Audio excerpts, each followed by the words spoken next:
Supreme court of India का एक leading judgement 15 मई 2024 को सुप्रीम कोर्ट ने न्यूज क्लिक के editor in chief Paramvir Purkayastha versus state of Delhi में दिया है। केस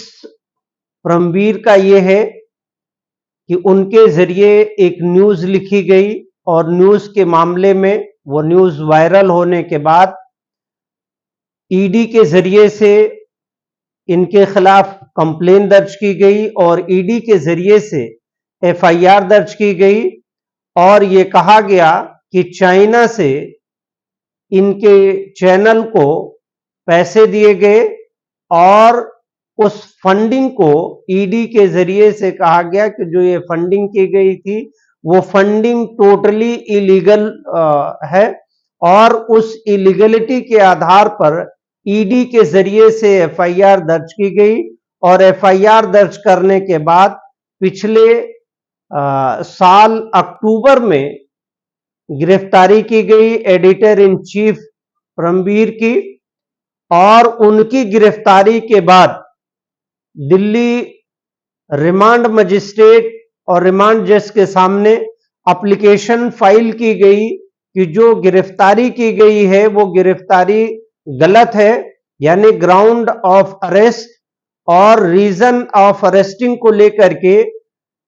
ट्रायल कोर्ट में एप्लीकेशन फाइल की गई जिसमें ट्रायल कोर्ट ने उस एप्लीकेशन को रिजेक्ट कर दिया और उसके बाद दिल्ली हाई कोर्ट में रिट पिटीशन फाइल हुई। रिट पिटीशन पे ऑनरेबल दिल्ली हाई कोर्ट ने डिटेल ऑर्डर पास करते हुए कहा कि जो अरेस्टिंग है वो लीगल है और जो रिट पिटीशन फाइल की गई है ग्राउंड ऑफ अरेस्ट को डिफाइन करने के लिए या जो इलीगलिटी शो की जा रही है उसको ऑनरेबल दिल्ली हाई कोर्ट ने मानने से इनकार कर दिया और फाइनली रिट पिटीशन को डिसमिस कर दिया, जिसको सुप्रीम कोर्ट ऑफ इंडिया में चैलेंज किया गया था। सुप्रीम कोर्ट ऑफ इंडिया में बेल एप्लीकेशन नहीं फाइल की गई और मात्र 3 प्रेयर बनाए गए। पहला प्रेयर यह किया कि दिल्ली हाई कोर्ट के जरिए से जो ऑर्डर पास किया गया वो इलीगल है और मजिस्ट्रेट ट्रायल कोर्ट के जरिए से जो रिमांड एक्सेप्ट की गई है वो इलीगल है, ये दूसरी प्रेयर बनाई गई। तीसरी प्रेयर ये थी कि ऑनरेबल सुप्रीम कोर्ट तत्काल प्रभाव से दोनों ऑर्डर को निरस्त करते हुए, यानी ट्रायल कोर्ट और दिल्ली हाई कोर्ट के ऑर्डर को निरस्त करते हुए तत्काल रिलीज करने के आदेश जारी किए जाए। Honourable supreme court of India ने डिटेल कंसिडरेशन करते हुए ग्राउंड ऑफ अरेस्ट और रीजन ऑफ अरेस्ट को डिफाइन करते हुए जो सुप्रीम कोर्ट के जरिए से पहले जजमेंट दिया गया था पंकज बंसल में कि ग्राउंड ऑफ अरेस्ट और रीजन ऑफ अरेस्ट देना मैंडेटरी किया और honourable supreme court of India ने बिना बेल फाइल किए हुए परमवीर पुरकायस्थ को रिलीज करने का आदेश दिया और ट्रायल कोर्ट के और दिल्ली हाई कोर्ट के जजमेंट को क्वेश कर दिया। एक हिसाब से अगर ये देखा जाए तो बिना बेल एप्लीकेशन फाइल किए या बिना बेल मांगे हुए इस मामले में न्यूज क्लिक मामले में सुप्रीम कोर्ट ऑफ इंडिया ने एक नया लीडिंग जजमेंट देते हुए ये कहा है कि अगर किसी के ग्राउंड और रीजन ऑफ अरेस्ट अगर गलत है और उसको चैलेंज किया गया है, अल्टीमेटली अगर वो ग्राउंड ऑफ अरेस्ट गलत पाया गया या रीजन ऑफ अरेस्टिंग गलत पाई गई तो उसको निरस्त कर दिया जाएगा। तो जब वही निरस्त हो जाएगा तो अल्टीमेटली बेल फाइल करने की कोई आवश्यकता और जरूरत नहीं होगी। हालांकि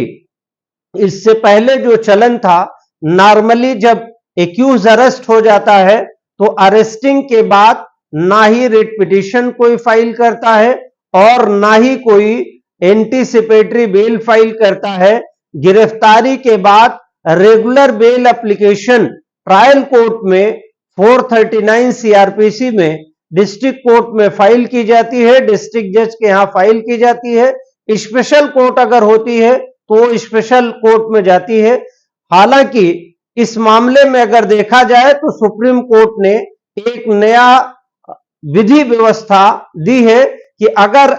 ग्राउंड ऑफ अरेस्ट और रीजन ऑफ अरेस्ट अलग है तो बेल एप्लीकेशन फाइल की जाए या ना फाइल की जाए, अगर वो अल्टीमेटली अंडर चैलेंज है तो उसमें बेल फाइल करने की कोई आवश्यकता नहीं है। और इस स्टेज पे सुप्रीम कोर्ट ऑफ इंडिया ने बेल अलाउ कर दिया। हालांकि सुप्रीम कोर्ट ऑफ इंडिया ने डिटेल कमेंट करते हुए ये कहा है कि पूरा जो अरेस्टिंग मेमो है और ग्राउंड ऑफ अरेस्ट है, उसका रीजन है, उसमें हर एक पार्ट ऑफ पॉइंट पे आईओ के जरिए से या अरेस्टिंग ऑफिसर्स के जरिए से डिफाइन होना चाहिए और किस किस पे कौन कौन से चार्ज बन रहे हैं वो उस पे मेंशन होना चाहिए। और अगर मेंशनिंग नहीं है तो वो अरेस्टिंग जो आधार होगा या ग्राउंड होगा वो आधा अधूरा होगा, यानी उसको इलीगल माना जाएगा और इलीगलिटी के आधार पे उसे उसकी क्वेश्चनिंग मांगी जा सकती है, जैसा कि सुप्रीम कोर्ट ने इसमें किया। लगातार हाई कोर्ट्स वगैरह में इस तरह की पिटीशंस नहीं आती हैं। परंपरागत हाई कोर्ट में पिटीशन फाइल होती है, जबकि ये एक नई विधि व्यवस्था है। अब देखना यह होगा कि हाई कोर्ट के